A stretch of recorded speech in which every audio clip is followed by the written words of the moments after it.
Hey everybody, Rambuilder Guy here, and welcome back to the channel. In this episode, I want to transport you back to the early 1970s when two groups of gamers from Minnesota and Wisconsin got together and changed the world forever. That's right, we're talking about the creation of not just Dungeons & Dragons, but really the foundations of the entire tabletop role-playing game hobby, and actually foundationally a lot of video games as well. But in this video, I want to talk to you about the beauty of original Dungeons & Dragons. Now, I've been playing role-playing games and D&D since 1990, so it's been a few decades. I wasn't introduced to the game with original D&D or basic D&D or first edition AD&D. I started with second edition AD&D. And I kind of went through the editions of Dungeons & Dragons. About 5 years ago, I decided to wander back to the older editions of the game and rediscovered not only my love for the hobby and D&D in particular, but a lot of cool stuff that I really wasn't that aware of prior to that because we didn't really care about it. And I've joked to people about this that kind of prior to like 2019, 2018, 2020, I wasn't even aware of much of an online community around tabletop role-playing games because that's not really something I grew up with.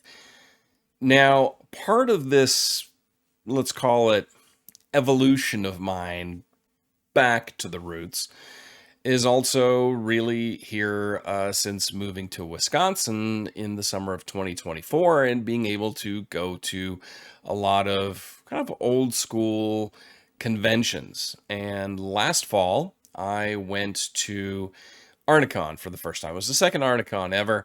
I became aware of that, and that's in Minneapolis, through Secrets of Blackmore documentary film, and got to meet a lot of people there, including the creators of Secrets of Blackmore, but also people like Rob Kuntz were there on day one of D&D, Dave McGarry, who invented the game, Dungeon, which is also kind of part of this heritage and lineage of D&D, and other enthusiasts of classic old school gaming. And part of this was kind of looking at original D&D. Ever since then, I've really dived into it now. And when I dive into things, I tend to go pretty deep and spend a lot of time and probably too many resources dedicated to this. And as I combed through original Dungeons and Dragons and kind of ignored everything that had kept me away from it in the previous years and decades, I discovered its intrinsic foundational beauty. So original Dungeons and Dragons in 1974, or let's call it the period of 1974 until and kind of the tail end of 1976, beginning in 1977, because in 1977 is when the AD&D first edition Monsters Manual came out, and that's really when things started to transition away from the original D&D into the AD&D world, as well as obviously what John Eric Holmes brought out, the basic, as it's now called, the first blue basic book of D&D in 1977 as well, and to kind of codify certain things, organize things better, and so on. And that really was a transition away from the original game and the way it was originally written.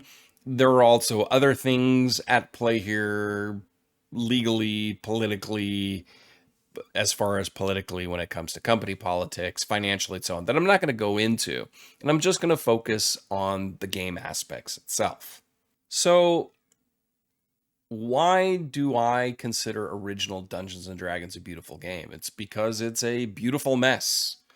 It is honestly real-time evolution of gaming that you can follow. This is something people knock on old games, is that, they're not very well organized, they're not structured very well, they're not written cohesively, and that's entirely true. But to me, that is a feature and not a flaw, because it's the first time anyone had ever done this. So you're seeing it, and that's the beauty of getting the original D&D booklets, and I'm talking of not just the original 3, but also the supplements that came after that, Strategic Review and the first editions of Dragon Magazine, is you're seeing the evolution of gaming, game theory, and game thoughts around role-playing games in real time as you're watching it. Now, I'll say this right off the bat. Original D&D is not for beginners. I will say that as it's written, as these books as you find them, it's not meant for the first time GM or referee or the first time, well, maybe first time player if he's playing with an experienced GM, but it's not really for beginners because you really have to parse through a lot of documents to get to where you need to kind of get the cohesive game to bring to the table. And the sources I'm going to be looking at here when I talk about the original game, I'm talking about obviously the 1974 original 3 booklets. So we're talking about this stuff right here. Now, this is not an original copy. This is just a cheap, I printed off PDFs on my home printer copy. I'm also talking about the supplements that appeared 75, 76, Strategic Review, Dragon Magazine, and of course Chainmail and Outdoor Survival. All of these things needed to play OD&D or 0E, and what it all really means, and how this creates a truly fantastic, magical game that you have to parse through and pick at and understand. And yeah, again, it's not for everyone. It is flawed, messy, all over the place. You could see things like healing showing up in a weird place, not really having to do with combat, or that the monetary system isn't with the equipment page, but in the treasure booklet. Like, it's really all over the place, and I love that. Now, it's hard. You'll miss things, and I missed plenty of things. I remember asking on a Discord server, hey, I can't find the encumbrance value, or basically what they can carry for horses and mules, and someone said, oh yeah, that's in the monster section. Of course it is. And piecing it all together is part of the beauty of original Dungeons and Dragons. And kind of bear with me here. So OD&D isn't what I would consider a complete game as written. If you just pick up the 3 little brown books, you can't really run the game completely. You need other booklets. You need Chainmail. Even if you're not using the 2d6 combat system from Chainmail, you need it because it talks about ranges for missile weapons. That's where you would get your combat procedures and initiative system. That's where you find morale. That's where you find certain aspects of monsters and spells. So you do need Chainmail to run Dungeons and Dragons, even if you're going to use the, let's call it, alternative combat system, which is the D20 roll high system that everyone really uses and the majority of people used even back then. What OD&D is, it's kind of a kit. It's a kit for fantasy, pulpy vibes, world building, and creation. When I was at Arneson, I chatted a little bit with Rob Kuntz, actually got to play in a game run by him of AD&D, where he also deviated from rules as written. And something he said a few times there during the convention, and that he's also posted online, whether it's social media or somewhere else, is the idea behind it, the way Arneson and Gygax and everybody there saw it, was every referee, everybody running the game, it was very free form, very, I'm not going to call it free Kriegspiel, but very open in the sense of you're supposed to create and design your game for you. There's a foundation there, a foundation of rules, how certain things work. But then beyond that, even Gary Gygax in the books themselves writes, no, it's not complete. We didn't cover everything, and that's okay. Yeah, you can reach out to us at TSR for rules questions, but we really encourage you to kind of develop yourself. Now, I'm heavily paraphrasing here, but that was the design intent behind it. That was the, let's call it, I think Matt Finch said this, kind of that crazy creative spark that you had in the 70s, late 60s in general, but also specific to gaming and wargaming, that the players and the referees kind of came up with this stuff on the fly, and house rules became rules. Again, this rulings over rules. You had a foundation of rules, but you needed rulings to complete the game. And of course, now with hindsight and with a background in wargaming myself, I understand that game way better than I could have even imagined. People with no wargaming background, no larger gaming background would walk into this in the 70s and go, I don't quite understand it. And they would supplement and they would come up with things. And yeah, I get it. But that is the beauty of this system. The beauty of original Dungeons and Dragons is that freeform creativity that it encourages and that is expected for you, the referee, to put in there also in the world building. Now, let me dive a little bit further into it. So what we have here, you've got a great combat system with multiple options. You can use the 2d6 different variations, or 1d6, the d6 combat based system that you find in chainmail. That's very typical of miniature war games. You can use the alternative combat system with the matrix and the d20 system with the armor class ratings as you have it, as we're all used to it since then. You have different options you can pick from when it comes to how morale works, if you even use morale, different options for initiative.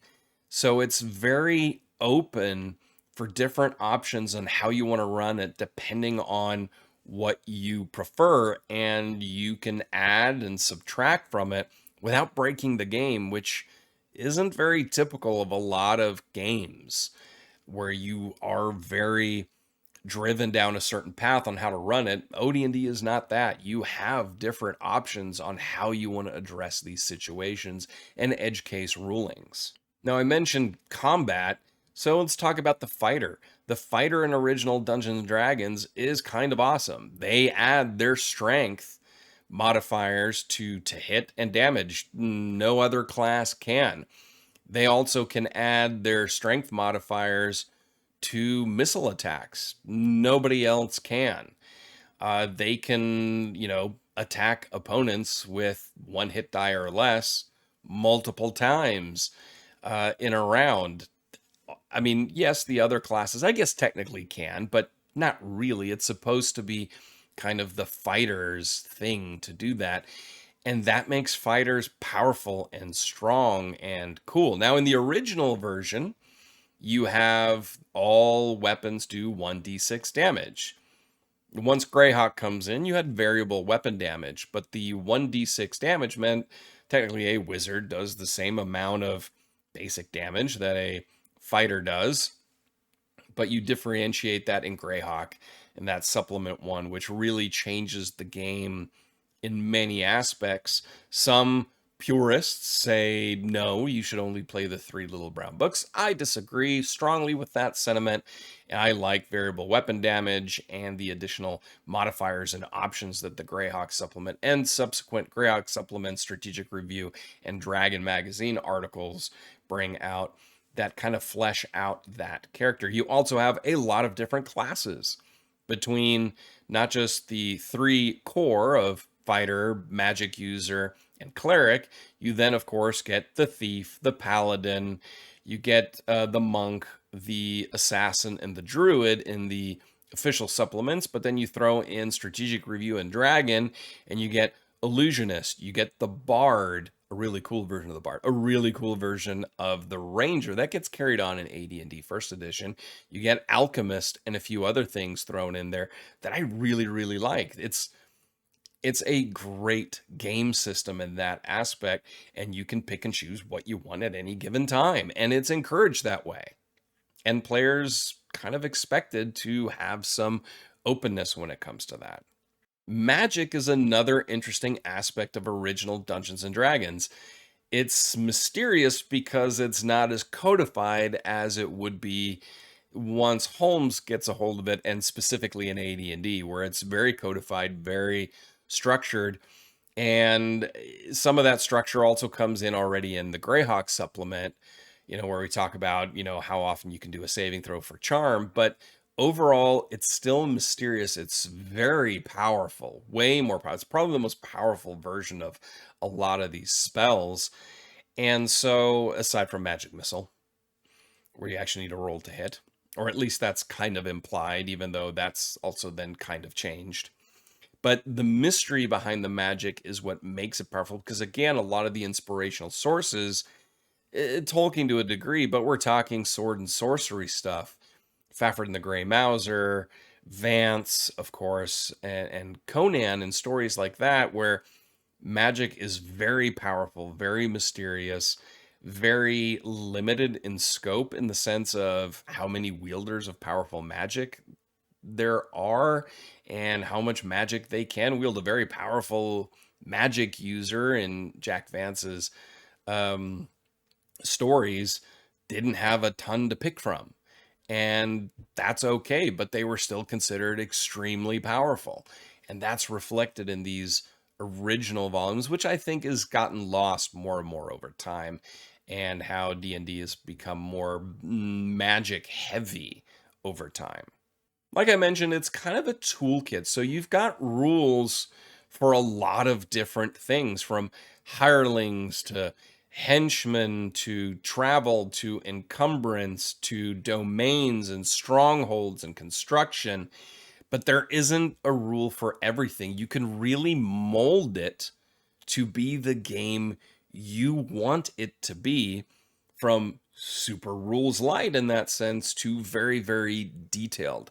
The beauty also, it scales fantastically. You have high levels. Race and class are separate, not like in BX or BECME, where they're, kind of race as class. You can be a dwarf that's a thief, that's a fighter thief. Halflings they're a little nerfed, but that's okay.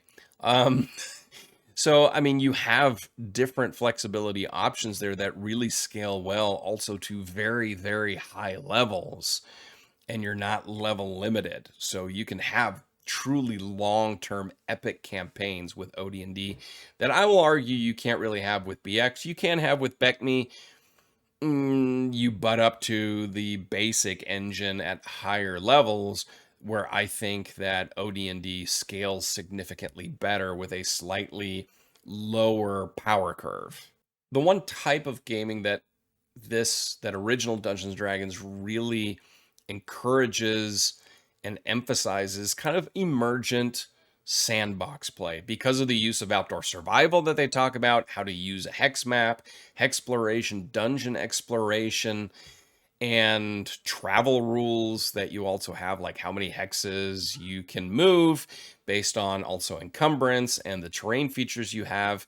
It encourages exactly that style of play. So if you're looking for a game that encourages creativity, long-term emergent sandbox play, original Dungeons and Dragons definitely does that. And the other thing is, the supplements are there, not just the official ones, or let's call it the TSR ones. If I take a quick look here, like this little piece right here, this is actually for original Dungeons and Dragons. They changed a little bit to also be for basic, but it's monster and treasure assortment.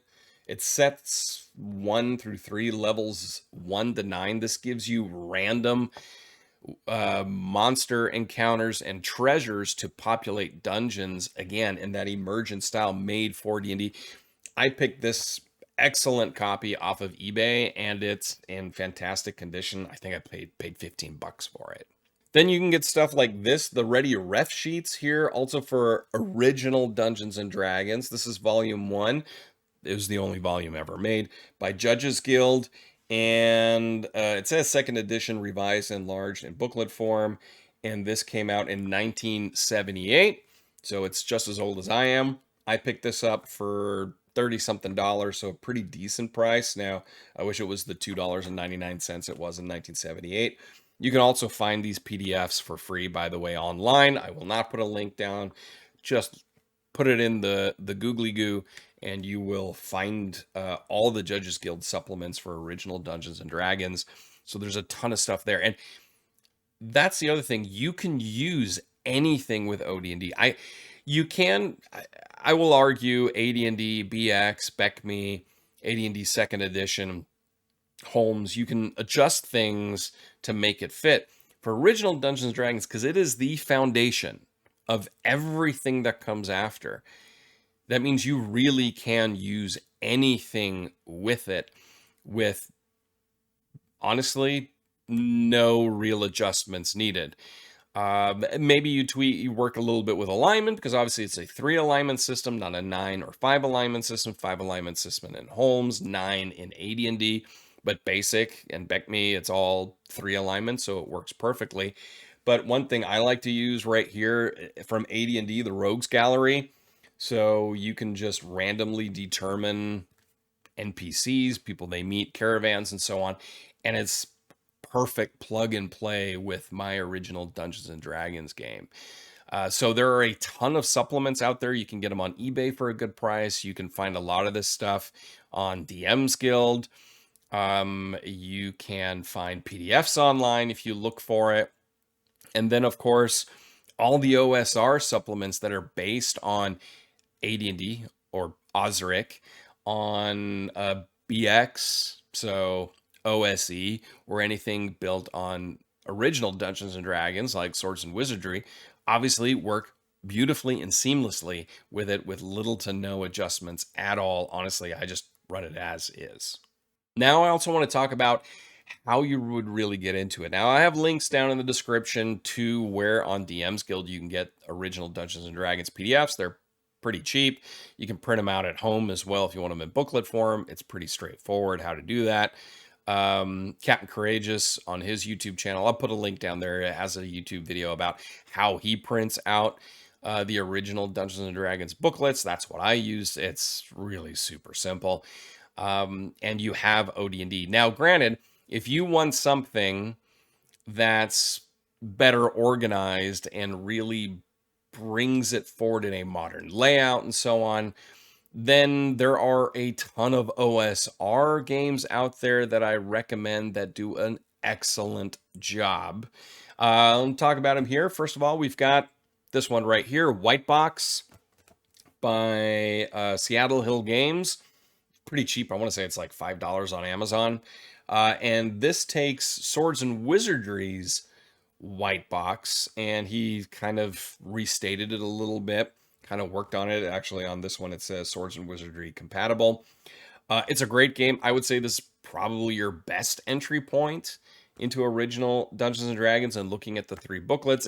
He does make some changes for this, but overall, it cleaves pretty darn close. Next, we've got Delving Deeper. This I became aware of, I want to say on Discord or through Bandit's Keep. This is also a great rendition of OD&D, the 3 booklets. Minor adjustments, also organizationally, and just kind of, I would say this cleaves even closer to the 3 brown books than White Box does. I will also throw out there White Box from a different white, like the monster white, from Basic Expert, really great. He brings in a lot of chainmail rules and a D20 mechanic. Iron Falcon from Chris Gunnerman, another great option. 7, I gotta read my notes here. 7 Voyages of Xylarthan. Sorry if I mispronounced that. That's a very heavily house-ruled version of OD&D, but that gets brought up a lot. And my personal favorite choice is Swords and Wizardry by Mythmere Games, Matt Finch. This is the first version of Swords and Wizardry, came out in 2008, so it's one of the very first, not the first, but one of the very first OSR games out there. Castles and Crusades, it was the first one in 2004, then in 2006 you had Osric and Basic Fantasy come out, and then Swords and Wizardry. This is a retro clone-ish. So what Matt Finch has said multiple times is that anything that's excluded from OD&D, that you can't find in here that are changes, it's down to legal reasons. I don't know if some of the things are also down to taste, like there are no evasion rules in there, some minor things. But the beauty is, the way I run Swords and Wizardry, and this is what I'm running, is the stuff that's missing. I just take it out of the OD&D supplements that I know that are out there. Judges Guild, OD&D itself, Strategic Review, Dragon Magazine, AD&D, whatever, and I just throw it in there and it works perfect. And then, of course, some of my own house rules. So Swords and Wizardry is probably the one I'd recommend above all as the best one to get. That right there is the complete revise. So it's the one that just came out not too long ago. Just had to look it up. 2023. And complete, so there's also core, and then we talk about white box, but complete basically takes OD&D, the 3 books, and all the supplements, puts it in one place. You have everything you need to run the game there. I also really like the Swords and Wizardry complete book of options. That one I really like. It adds a couple of classes, including like the Bard and the Illusionist, as you would find them in Strategic Review, as well as more tables. And then the monster book that they have as well, Fiends and Foes, I believe it's called. It's a great book. Ton of more monsters in there. And of course, everything you need to run those as well. Final little retro clone shout out I want to give is for Chainmail. So like I said, Chainmail, if you're going to run OD&D from the booklets, you need Chainmail. Chainmail suffers from the same issues, if you want to call it that, that a lot of the game supplements from the 70s and 60s have, in that the organization and the writing could be a little bit better.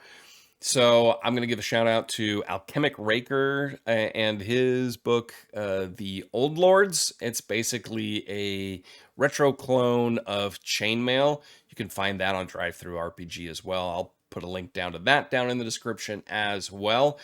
And it does a really good job. I really like it. I bought it and printed it out, and it works perfectly as basically a quicker flip through of Chainmail, which I also have printed out right here. Didn't print out quite as nicely as my other OD&D books, but you know what? For a quick, cheap booklet that really just cost me ink and paper and couple few dollars for the PDF, it's definitely worth it. And why did I go to Swords and Wizardry? So I personally was going to run OD&D as written with all the booklets, with all the supplements, with Strategic Review and Dragon Magazine. Started typing things up, and I realized, well, Swords and Wizardry already did that, and I can just add little things that I like or that are missing from Swords and Wizardry, but that are in OD&D, like the evasion rules, as an example, the hex movement rules, and bolt it on there and really not have to do much of anything. And so that's why I went that direction as well. But if you want the full experience, I still recommend you get at least the PDFs. Print them out. I prefer reading something that's in hard copy versus in PDF, and read them with an open mind. Ignore the noise and the negativity about layout and how it's written or any of that stuff. Push that aside and just read it with a mindset of, I'm reading this for the very first time. It's 1974 or 1975, and I just got this. And immerse yourself in it, knowing the stuff you know, the inspirations behind Dungeons and Dragons, the pulp fantasy and stuff like that. Oh, and mention pulp fantasy. The monsters and how to create monsters is fantastic in the Monsters and Treasures booklet. It talks about stuff like juggernauts and androids and robots. It doesn't give you stats for those, but it kind of hints at how you can just create it on the fly. And so, yeah, you definitely have pulp fantasy in there, and a lot of options you can do. So I hope I made the case for the intrinsic beauty of original Dungeons and Dragons. Why I truly, truly believe anybody with an interest in Dungeons and Dragons, whether they're going to run OD&D or not, whether they play 5th edition or AD&D or Swords and Wizardry or Mythic Bastionland or you name it, you get it, you read it. It's a great read. It sparks a lot of new creative thoughts. I know it does for me, and it gives you a deeper appreciation for the development of the game and your understanding of not just what Dungeons and Dragons is, but what it really should be. And I hope I made that case. If I did, and if you enjoyed this, please hit the like button, subscribe if you're new to not miss out on any content. I got some links down in the description for Patreon, for my website, and a few other things. And yeah, thank you so much for watching. Until next time, I'm Realm Builder Guy, and I will talk to you soon.